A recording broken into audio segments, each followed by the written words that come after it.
안녕하세요. 부버지 김현민 기자입니다. 안녕하세요. 김진선입니다. 이번에는 바로 이제 내일 새벽에 곧바로 열리는 경기죠.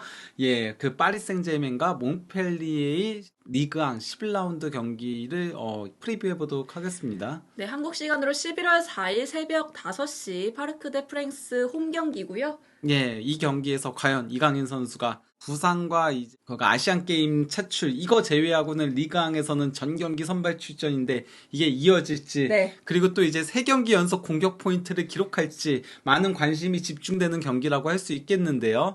현재 뭐 그 파리 생제르맹 같은 경우는 지난 브레스트전 승리를 거두면서 리그앙에서는 3연승 그리고 또 이제 공식 대회 4연승 신밤 행진을 이어오고 있습니다. 뭐 경기 내용은 여전히 조금 그렇게 좋지 못하지만은 그래도 초반 안 좋았던 분위기 속에서 그래도 확실하게 반등을 했다라고 할 수 있겠는데요. 리그 3연승을 달리고 있죠, 또. 예. 근데 지난 경기도 사실 내용적인 부분은 좀 그렇게 좋지 네, 못했어요. 살짝 아쉬운 면이 예, 있었습니다. 그럼 뭐 슈팅 숫자도 밀렸었고 점유율도 밀렸었고 그러다가 이제 그 음바페의 89분 골 네. 정말 극적인 골로 이제 그 3대2 승리를 거둔 건데요. 네, 어찌됐든 결과를 챙기고 있는 상황이고요. 4연승을 달리고 있는 파리 생제르맹입니다. 리그왕 2위에 위치해 있고요. 이 죽음의 조로 불리는 챔피언스 리그 F조에서 1위를 또 기록하고 있습니다. 예, 그러니까 뭐 순위를 조금씩 끌어올리고 있다라고 할 수 있겠죠. 그 중심에는 뭐 어느 정도는 이강인 선수도 예 포함이 되어 있다라고 할 수 있죠. 최근 2연승에는 적어도 예 이강인 선수의 역할이 상당히 크게 작용을 하고 있다라고 할 수 있겠는데요. 네, 챔피언스 리그 데뷔골에 이어서 지난 경기 또 리그왕 첫 도움을 기록했죠. 예, 그러니까 뭐 그 챔피언스 리그 데뷔골 같은 경우는 한국인 선수는 박지성과 손흥민 그리고 황희찬에 이어서 네 번째로 이제 챔피언스 리그에서 골을 넣은 선수 등극을 한 거고요.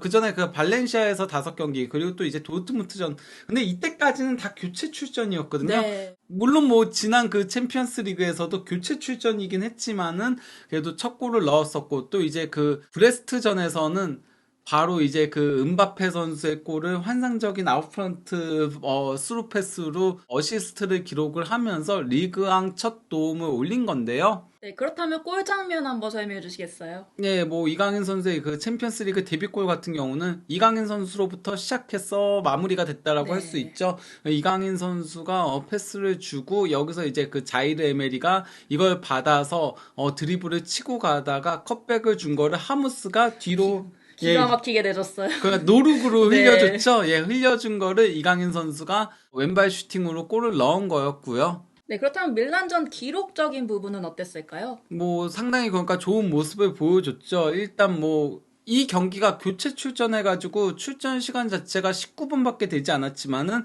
그래도 볼터치 21회를 가져가면서 1분당 1개 이상의 볼터치를 가져갔고요. 패스도 15회를 시도했는데 14회를 성공시키면서 93%의 높은 패스 성공률을 기록했고 롱패스도 100% 거기다가 무엇보다도 이제 파이널 서드 패스 이게 그 그라운드를 3등분 했을 네. 때 공격 진영인 거잖아요. 그쪽에서는 6회 시도해서 전부 다 성공시켰고요. 이강인 선수가 그 마요르카 시절부터 가장 달라진 부분이 바로 이제 수비 가담 능력인 건데 그라운드 볼도 5번 경합해서 3회 승리를 거뒀고 클 2회 짧은 시간 동안 2회를 기록을 한 건데요. 네, 그렇다면 지난 리그 경기 이 어시스트는 어떻게 된 건지 또 설명해 주시겠어요? 네, 이거는 뭐 이강인 선수가 패스를 받아서 돌아서면서 정말 기가 막히는 대각선 아웃프런트로 감기는 네. 그런 패스를 줬고 이를 받은 음바페가 그대로 드리블 치고 가다가 슈팅으로 골을 넣은 거였는데요. 네, 기록적인 부분도 한번 살펴보도록 하겠습니다. 예, 뭐 이 경기에서 볼터치는 53회를 가져갔고요. 또 이제 패스 성공률은 30회 시도에서 28회 성공시키면서 93%의 패스 성공률을 기록했고요.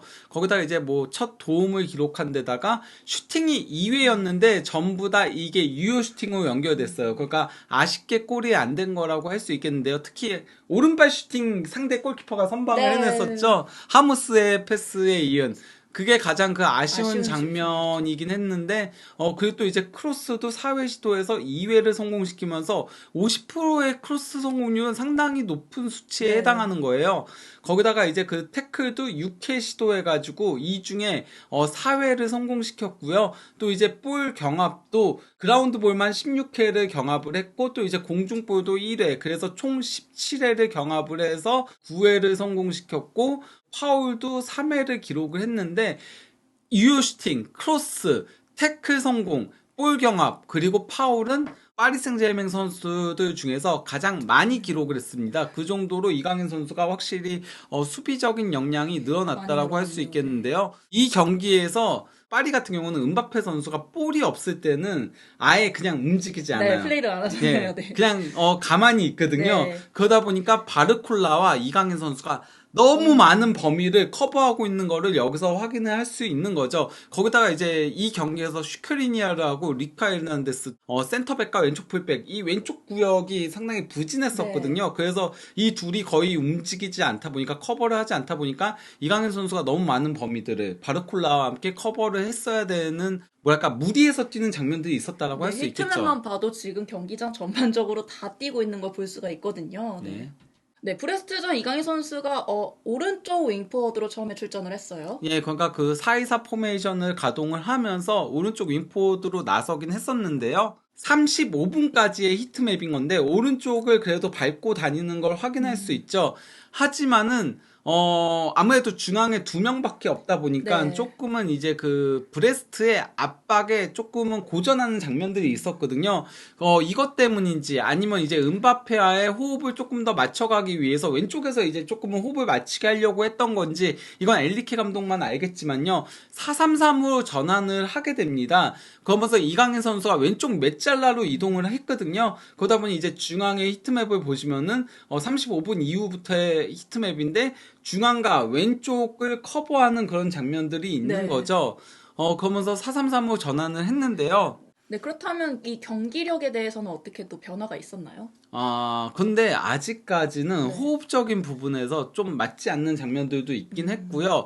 거기다가 무엇보다도 이제 파비안 루이스가 원래는 4-2-4에서는 자이레 에메리와 함께 동일선상에서 위치하고 있었는데 4-3-3으로 전환하면서 파비안 루이스가 포백 앞에 홀로 남게 네. 거든요. 거기서 이제 파비안 루이스가 조금은 볼 터치하던가 이런 미스도 있었고, 빌드업에서도 조금 미스도 있었고, 또 슈크리니아랑 리카 에르난데스가 부진하기도 하고, 차라리 이강인과 은바페가 둘이 떨어져 있을 때가 더 조합이 네, 맞긴 오히려 했어요. 호흡이 더 맞는 예, 것 같아요. 아무래도 이강인 선수가 이제 길게 넘겨주면은 그걸 은바페 선수가 받는 그런 장면들이 있었는데, 둘이 도리어 가까이에 있게 되다 보니까 그러니까 사실 스루 패스도 왼발잡이가 오른쪽에 있을 때가 더 넣기가 네. 쉽긴 하거든요. 대각선으로. 도리어 왼발잡이가 왼쪽에 서게 되면은 크로스를 올리는 게 더 오히려 편해지기 때문에 조금 은바페랑 아직까지는 호흡이 왼쪽에선 맞지 않는 그런 장면들이 있긴 했어요. 거기다가 무엇보다도 은바페가 수비를 안 하다 보니까 수비를 해야 됐어요. 너무 수비적인 롤이 커진 거죠, 예. 이강인 선수의. 그러다 보니 파리 생제맹도 아직은 조금 호흡적인 부분에서 문제를 드러내기 시작하면서, 여기가 이제 35분을 제가 기점으로 해가지고 이렇게 빨간 선을 그은 건데, 기대 득점도 도리어 파리가 별로 올라가지 않으면서 고전하면서 도리어 브레스트한테 한때는 역전까지 허용하는 장면들도 있었고요. 그리고 또 이제 기대 위협도, 사실 기대 위협은 브레스트가 이 경기 잘한 걸 확인할 수 있는 게, 기대 위협은 거의 브레스트가 항상 위긴 했거든요. 네네. 그래도 35분까지는 비슷한 그런 부분들이 있었는데 이후에는 확실히 차이가 확 나네요. 벌어지게 된 거죠. 네, 이강인 선수가 사실 이 대표팀 차출 그리고 부상 기간 외에는 전부 선발 출전하고 있습니다. 그 리그 안에서는 전부 네. 다 선발 출전을 했고요. 그리고 이제 챔피언스 리그에서는 교체 출전을 한 건데요. 이건 아무래도 이제 챔피언스 리그 같은 경우는 그래도 조금은 조직적인 부분이 중요하다 보니까 기존 선수들을 조금 더 활용하는 네. 그런 장면들이 있었던 거였죠. 그러다 보니까 이제 비티냐가 조금 더 중용되는 그런 모습들이 있긴 했는데, 하지만은 그래도 엘리케 감독이 확실히 이강인 선수를 중요하게 생각하고 있고 또 중용하고 있다는 걸 확인할 수 있는 게, A매치 끝나고 나서 바로 복귀하자마자 네. 스트라스부르전에도 선발 출전해서 풀타임을 소화했고, 그리고 지난 브레스트전도 어쨌건 선발 출전해서 74분을 소화한 이런 부분들을 고려를 하면은 그래도 항상 이강인 선수를 조금은 중요한 자원으로 인식하고 있다라고 할 수 있는 거죠. 네, 확실히 쓰겠다는 의지를 보이고 있는 것 같아요. 예. 그렇다면 몽펠리에는 어떤 팀일까요? 예, 몽펠리에 같은 경우는 사실 이 팀이 2011-12 시즌 당시에 이때 이제 간판 공격수가 지루였거든요. 네. 그래서 지루가 상당히 유명했었는데 지레르 감독 밑에서 깜짝 1위를 우승을 차지했었죠. 그리고 여기 구단주가 굉장히 개짜로 유명한데 우승 축하연에서 뭐였더라? 소세지 빵이었나? 소세지 빵이요? 그런 걸로 코스프레를 했나 봐. 그랬던 걸로 제가 기억을 하고 있는데요. 하지만은 그러고 나서는 그 이후에는 조금 내려오기 시작을 했던 거였죠. 그러면서 이제 중위권을 계속 유지를 하고 있었는데 그나마 그래도 자카리안 감독 체제에서 2017-18 시즌부터 2020-21 시즌까지 나름 그래도 최근 들어서는 가장 좋은 성적을 올리고 있었어요. 하지만은 2020-21 시즌 이후 자카리안 감독이 팀을 떠나면서 다른 감독이 부임을 했었으나 이때가 이제 13위까지 내려왔었고 그러고 이제 그 감독 체제로 쭉 이어갔으나 2022-23 시즌 더 내려가니까 다시 다시금. 시즌 중반에 자카리안 감독을 데려와서 12위로 시즌을 마감을 했고 현재 11위를 기록하고 있는데요. 여기에는 허수가 있긴 합니다. 네, 한 경기 덜 치르고 있다고 하는데요. 8라운드죠. 네. 예, 8라운드 클레르몽전이 사실 이 경기가 몽펠리에가 4대2로 승리를 하는 경기였어요. 네. 근데 이제 추가 시간에 관중 난동이 있으면서 무기한 중단된 상태거든요. 근데 이거는 사실 몽펠리에 승리로 해도 되지 않나 싶긴 했었는데. 네, 또 추가 시간에 벌어진 예. 일이니까요. 이게 근데 아마도 이걸 하기가 그러니까 몽펠리에 승리로 잡기가 힘들었던 부분은 이게 있다라고 생각을 해요. 홈 경기였잖아요. 네. 그러니까 몽펠리에가 결국 이게 그가 홈에서 관중 난동이 있으면은 홈팀이 그 관리를 제대로 구장 관리를 제대로 하지 못했다. 아, 책임을 좀 전가받는 거군요. 예, 네. 그런 것도 있는데 또 어쨌건 난동을 부린 거는 클레르몽 원정 팬들의 가능성이 높으니까 그래서 아직까지는 이게 결과가 나오지는 않은 상태라고 할 수 있겠는데 그 경기가 그냥 4대2 승리로 몽펠리에가 끝났다면은 그러면은 현재는 10일이지만은 승점 3점을 더하게 되고 그 골득실 플러스 4잖아요. 근데 현재 7위인 낭츠가 승점 14점에 골득실 마이너스 3이거든요. 그렇게 되면은 원래는 몽펠리에가 현재 7위로 올라가야 된다는 거죠. 그렇게 보면 결코 약한 팀이 아닌 거라고 할 수 있겠네요. 예, 그렇다라고 할 수 있는데요. 그럴 수밖에 없는 게 몽펠리에가 현재 팀 득점이 공동 6위거든요. 공동 6위인데 이것도 만약에 4골 플러스 하면은 3위까지 올라가게 되는 거예요. 거기다가 이제 그 경기당 득점도 1.7골로 왜냐면 한 경기 덜 치르고도 예, 공동 6위니까 모나코와 파리 생제르맹에 이어서 3위입니다. 득점력이 굉장히 좋은 팀이라는 거죠. 네. 예. 그렇다면 실점은 어떨까요? 실점 같은 경우도 이 팀이 어쨌건 간에 11실점으로 팀 최소 실점 공동 4위고요. 이걸 이제 경기당으로 따지더라도 왜냐면 한 경기를 덜 치렀잖아요. 네. 예, 그러니까 경기당 1.2실점으로 공동 5위에 위치하고 있습니다. 그러다 보니까 이 팀이 골득실로만 따지면은 리그앙에서 전체 공동 4위고요. 그리고 또 이제 현재까지 골득실에서 플러스를 기록한 7팀 중에 하나라고 할 수 있습니다. 네, 공수 밸런스가 나쁘지 않다는 뜻이겠네요. 네. 예. 몽펠리에는 보통 어떤 포메이션으로 출전하는 팀인가요? 이 팀은 그냥 4-2-3-1 고정으로 쓰고 고정인가요? 있습니다. 네. 예, 그러니까 9경기를 전부 다 4-2-3-1을 썼거든요. 그러다 보니까 이번 그 파리 생제르맹전도 4-2-3-1로 나올 가능성이 높긴 한데요. 거기다가 이 팀 같은 경우는 사실은 주전 의존도가 상당히 큰 팀이에요. 여기 보면은 출전 시간을 보면은 12명의 선수들이 가장 많은 출전 시간을 기록을 하고 있는데 근데 이제 1위부터 9위까지가 전부 다 500분 이상을 출전을 네. 했거든요. 그러면은 9명만 고정으로 쓰고 나머지 2명을 조금 돌아가면서 쓰는 게 아니냐라고 생각을 할 수 있겠지만은 10번째로 출전 시간이 많은 로메락하고 또 이제 12번째로 출전 시간이 많은 노르댕이 현재 부상으로 빠져 있는 상태예요. 사실상 부상이 아니면 그냥 11명 주전 불박이라는 거네요. 그렇죠. 예. 그 카즈리 선수가 최근에 선발로 나왔던 것도 노르댕이 부상이어서 나왔던 거였고 또 사실은 카즈리도 최근에는 주전에서 조금 밀려나 있는 상태긴 해요. 다른 선수를 활용을 하고 있고 심지어 그 선수가 골 넣었는데요. 몽펠리에의 에이스로는 어떤 선수가 있을까요? 예, 그건 몽펠리에가 많은 골을 넣고 있는 데 있어서 이 선수의 역할이 가장 크다라고 할 수 있겠는데요. 아코르 아담스. 현재 7골로 음바페 11골에 이어서 리그앙에서는 득점 2위를 달리고 있습니다. 근데 이 선수가 막 꾸준하게 매 경기 골을 넣는 것보다는 한 번 넣었다 하면 멀티골을 넣는 습성이 있어요. 현재 4경기에서 골을 넣고 있는데 그중 3경기에서 멀티골을 넣고 있거든요. 거기다가 이제 그 101분당 한 골, 거의 한 경기당 한 골을 넣고 있다라고 봐도 무방하죠. 예. 골문이 터진다면 그 후가 더 무서워지는 선수겠네요. 네. 예. 그렇다면 PSG와 몽펠리에 최근 맞대결 전적 한번 살펴보도록 하겠습니다. 역대 맞대결 전적만 놓고 보면요. 62전 30승 19무 13패로 파리 생제르맹이 우위를 점하고 있긴 하지만은 생각보단 그렇게 크게 차이가 나지 않는다라고 할 수 있겠지만은 카타르 자본이 온 이래로는 조금 다르죠. 그 최근 경기로만 따졌을 때 어떨까요? 2019년 4월 30일에 몽펠리에 원정에서 2대3으로 패한 이후 8연승을 달리고 있는데요.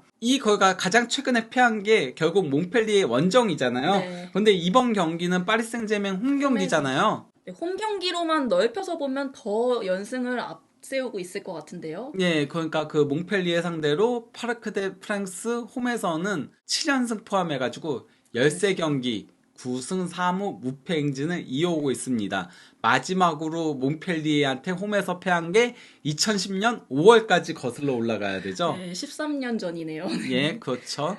그렇다면 파리 생제르맹과 몽펠리에 예상 선발 라인업 어떻게 될까요?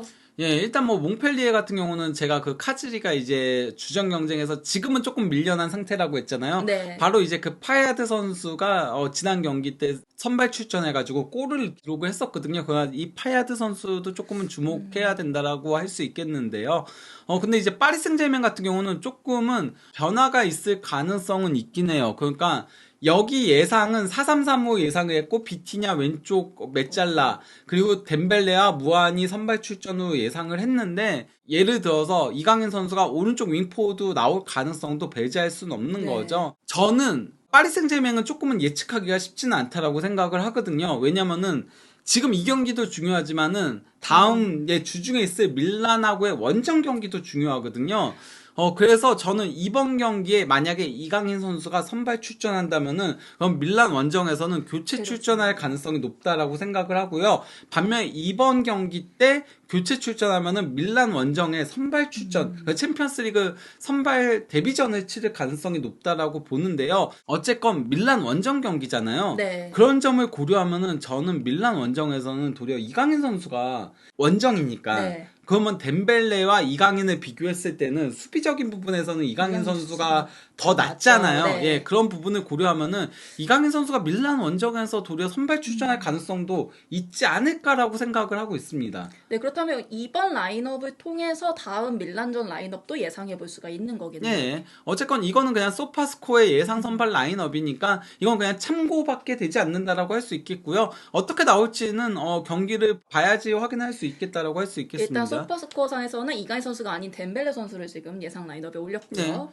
네. 근데 어쨌건 저는 뭐 이번 경기에 선발 출전하지 않는다고 해서 너무 그러니까 뭐 걱정하거나 할 필요는 없다라고 네. 생각합니다. 여태까지 엘리케 감독이 팀을 꾸려온 거를 보면은 챔피언스 리그를 앞두고는 로테이션을 돌리는 그런 모습들이 많았으니까요. 오히려 더 중요한 경기에 나서기 위한 준비 과정이라고 할 수가 있겠죠. 네. 거의 보면은 은바페, 돈나룸마 제외하면은 대부분의 선수들을 로테이션 돌. 그리고 이제 백업이 없는 리카 에르난데스 제외하고는 로테이션을 거의 다 돌렸다라고 할 수 있으니까요. 매 경기마다. 심지어 마르퀴뉴스마저도 지난 경기 때는 네네, 선발 맞아요. 출전하지 않았었잖아요. 네, PSG 어떤 일정 앞두고 있는지 살펴보도록 하겠습니다. 말씀하신 대로 11월 8일 수요일 주중 새벽 5시 밀란과의 챔피언스리그 원정 경기 앞두고 있고요. 예, 그럼 이 경기가 챔피언스리그도 수요일 경기가 있고 목요일 경기가 있잖아요. 근데 수요일 경기다 보니까 더더욱 이제 조금은 로테이션을 돌리면서 이 경기에 조금은 집중할 가능성이 더 높아 보이긴 하고요. 근데 이제 앞으로의 일정들이 상당히 까다롭다고 할 수 있죠. 일단 뭐 밀란 원정도 굉장히 중요한 경기라고 할 수 있고 왜냐면 지금 그 파리 생제맹이 1위긴 하지만은 승점은 6점이거든요. 네, 그리고 죽음의 조잖아요. 예. 그러니까 뭐 2위인 도르트문트도 승점 4점이고 그리고 또 이제 뉴캐슬도 승점 4점이거든요. 그러다 보니까 뭐 한 경기에 따라서 이게 뒤집힐 네. 수도 있어서 이 경기가 어떤 의미에선 가장 중요한 경기라고 할 수 있고 그러고 나서 이제 그 스타드랭스 원정을 떠나야 되는데 스타드랭스도 이번 시즌 상당히 좋은 모습 보이면서 5위에 위치하고 있고요. 그리고 그러고 나서 이제 또 모나코전이 바로 이어지는데 모나코가 지난 주말에 패하면서 3위로 내려앉긴 했지만은 계속 1위를 달리던 네. 팀이기도 하고요. 그러고 나서 챔피언스 리그에서 파리 생제르맹에게 치욕적인 1대4 대패를 안겼던 뉴캐슬전이 있고요. 네, 서력전을 앞두고 있죠. 이어 12월 3일 밤 9시에는 르아브르와의 원정 경기를 앞두고 있습니다. 이 경기는 좀 그나마 수월하다고 할 수 있겠죠. 네, 뭐 르아브르가 현재 13위에 위치하고 있으니까요. 그리고 양 팀은 이미 프리시즌의 맞대결을 네. 펼치기도 했었죠. 예. 네, 이후에 또 다시 조금 까다로운 일정이 시작됩니다. 파리 생제르맹 홈에서 펼쳐지긴 하지만요. 12월 10일 낭트와의 경기가 또 예상이 되어 있고요. 예, 낭트는 현재 리그왕 7위를 달리고 있고요. 그러고 나서 이제 챔피언스리그 조별리그 최종전 도르트문트 원정 경기가 있죠. 또 이 원정은 되게 힘들기로 유명하잖아요. 예, 거기다가 그 뒤에 일정도 바로 이제 릴 원정인데 릴도 현재 리그왕 4위거든요. 이걸 고려하면은 파리 생제르맹은 밀란하고 뉴캐슬전에 미리 16강을 확정짓는 네. 게 나아요. 그래야지 도르트문트전에 조금은 로테이션을 돌릴 수 있다라고 할 수 있고요. 그리고 이제 릴전 이후에는 메스하고 경기가 있는데 뭐 메스는 16이니까 그나마 쉬운 경기라고 할 수 있지만은 그 다음에 바로 이제 컵 대회가 있죠. 정말. 툴루즈하고의 슈퍼컵이 있거든요. 이게 그러니까 원래는 시즌 시작 전에 있었어야 되는데 태국에서 있을 예정이었잖아요. 근데 네. 이게 취소가 되면서 그러면 사우디나 뭐 이런 데서 경기를 가지려고 하는 중인 거거든요. 이게 일정이 조금은 꼬이게 됐다라고 할 수 있습니다. 네, 하필 지금 빽빽한 일정을 앞두고 있는데 그 사이 컵 경기까지 끼게 되면서 정말 매 경기 또 중요하게 된 PSG고요. 툴루즈하고의 슈퍼컵은 딱 한 경기 단판으로 우승 트로피를 드냐 마냐 네. 이강인 선수의 첫 우승이 나오냐 마냐거든요. 예, 그러니까 도르트문트전 이전에 조금은 챔피언스리그 16강을 확정 지으면서 다음 경기들을 조금은 로테이션을 돌리는 형태로 가야 되지 않을까 싶습니다. 그 무엇보다도 선수들이 부상당하지 않고 경기를 치는 게 중요하겠고요. 예. 네, 그렇다면 다음 경기, 당장 내일 새벽에 펼쳐지는 경기인데 이강인 선수가 3경기 연속 공격 포인트 올릴 수 있을지 한준TV에서 또 함께 확인해 주시기 바랍니다.